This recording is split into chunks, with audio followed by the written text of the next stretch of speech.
I was last featured in an anthology by Reliance Time Out and Unison Publications. It was based on the theme of time.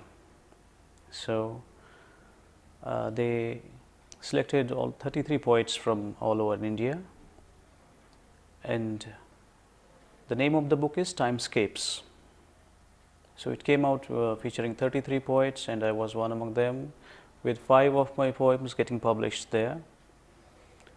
There was one poem of mine by the title Amante Igare. It's in French, means the lost lovers.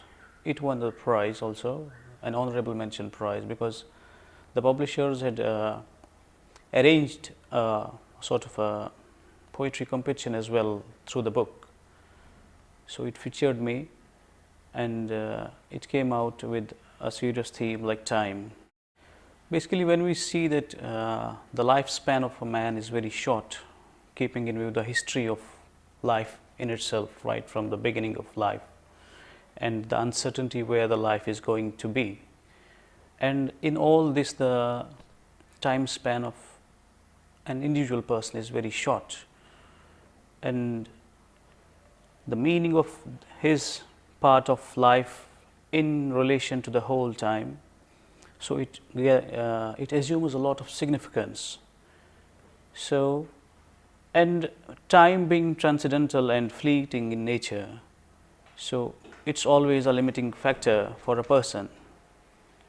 So trying to do something significant enough, or to leave a mark in the march of time, and to try to find one's identity in this flow of time where things get erased off so quickly and in a blinking, like in a blink of an eye, if it's compared to the whole span of time. So that search of identity in this uncertainty. So basically that was the main theme of those poems. The title only was in French and the body was in English. Later on, the poem was also translated into French by Alliance Française in Hyderabad by the director Mohammad Zahid, and that was published in Alliance Française website as well. The French translation. The original poem that I had written was in English, but there was a theme behind it being in the title being in French and the body being in English, was that the title meant the lost lovers. So when a reader went from the title to the body, so there was a sort of conflict because he had to search for something. So the reader had to find the meaning of the title in the body of the poem. So that search for something lost, that was the significance of the title in another language. I have been a very active part of the thing, in a sense that things were happening right around me physically. I have seen things happening right around myself. I have seen things through my own eyes. It all started when I was in school, and so right from in school you are in a very young age and tender age.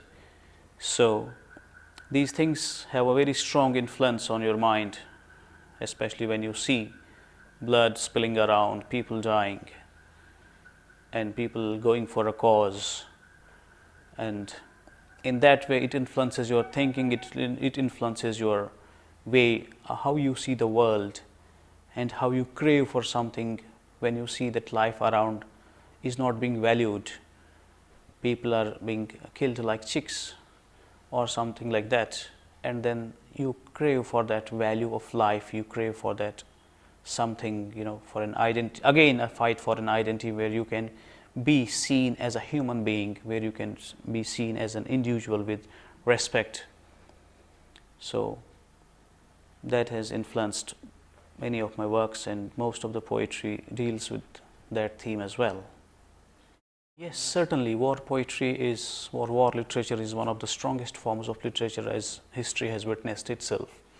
So Kashmir is no exception in that case. You can see very powerful poetry in Kashmiri language, basically my mother tongue, though I have not been able to write myself in the mother tongue because the poetry for me comes to me in English, like something I don't have to transform it, but though I crave to write in my language, I haven't been able to do so far. Kashmiri poetry, that is very powerful, especially showcasing this turmoil and showcasing how a common Kashmiri has suffered in all this violence. So, in the media also you must have seen that there have been many cases of forced disappearances, like people have vanished out into thin air, and the family people, they don't know even whether they have died or whether they are living. So there's one poem which powerfully portrays the situation.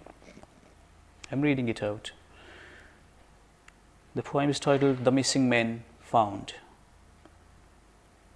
They never came back once they left, with promises to come back at night, bringing smiles for kids, love for wives, and hopes for their parents too.